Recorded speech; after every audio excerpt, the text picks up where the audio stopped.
This is 007 Radio.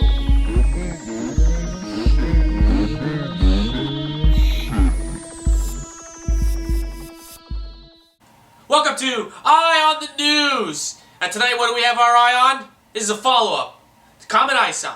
Since we last left off, we've been trying to get an accurate size measurement for Comet Ison. Debris around the comet is making it very difficult for ground observers to get a good eye on it. And the only thing that could get a precise measurement is radio telescopes. Radio measurement can calculate size, tumble rate, and rotation down to 1/10 of a kilometer. So why can't I find these measurements anywhere? The only thing I can find is shoddy guesswork coming from NASA itself. Due to dust production rate early in the comet's discovery, they say that it must have a nucleus of 5 kilometers across. Halley's Comet had a nucleus of 7 kilometers across, 2 kilometers bigger, and the Great Hale-Bopp was 42 kilometers across. If that's the case, Ison should be 1/8 the size and have 1/8 the production of Hale-Bopp. So why are they claiming this, the comet of the century? A quick search for Hale-Bopp radar images comes up with nothing, and NASA claims that they didn't take any pictures of Comet Hale-Bopp. Are we to believe that NASA took no pictures of Comet Hale-Bopp? If it's a dirty snowball, don't worry NASA, you can show me. I won't show anybody. At this point it would seem that NASA is going down in history with the group with the best gadgets and the worst press releases. So we're going to try to move this story away from NASA and try to find more concrete answers. If we take a look at Russian news, we can see that stragglers were following it along last year's comet, and more comets are on their way.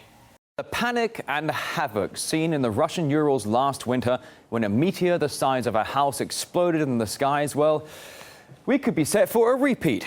Scientists say the huge rock might not have been flying solo as first thought, but rather as part of a group of asteroids which still pose a threat.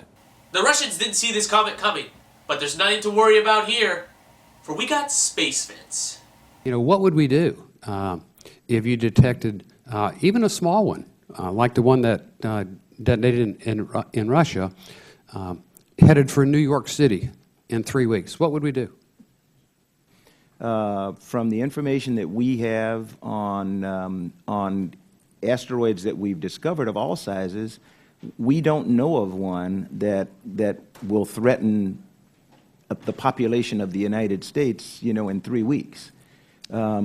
And we are trying very diligently, as I said before, with the President's budget, to put ourselves in a position where we advance the technology such that 3 weeks will not be something that causes us to panic, because we will be able to respond. Mike Sterling, what's the plan? We are where we are today because, you know, you all told us to do something, and between the administration and the Congress, the funding to do that did not. The bottom line is always, the funding did not come, and I don't care whose fault it is, or if it's anybody's fault. So they're having financial issues.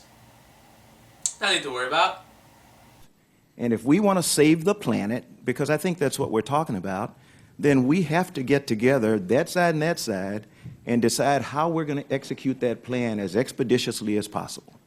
Well, looks like they solved it. Case closed. Space Fence saves the day again. This just in. Due to budgetary restrictions, Space Fence will be closing October 1st. All Earthbound comets will not be viewed and not be televised. If it's coming in 3 weeks, pray. Well, thank you yet again, NASA. Thank you. Let's turn and see what the internet has in store for us. We have a clip here of the Tianlian-1 satellite out of China, giving us footage of C-2012S1, Comet Ison. And we can see by looking very closely at this video that it is indeed fake. If you have to call your video real footage of Comet Ison, and in some situations put a question mark at the end, you are indeed dealing with fake footage, and you should be cautious. Another clip that the internet offers us of Comet Ison involves NASA chatter. Sounds legit, but on closer inspection, it is garbage and not at all useful to our endeavor. Let's just stick to standard observation. The dream of millions of dollars worth of equipment being used to answer legitimate questions about the comet of the century is too extreme, too radical, and too far out. So let's all take a step back and relax and wait on tangible observation. Only time will tell. Make sure to like the video, comment if you have any information, and don't forget to hit this button over here if you want to subscribe and see more of this.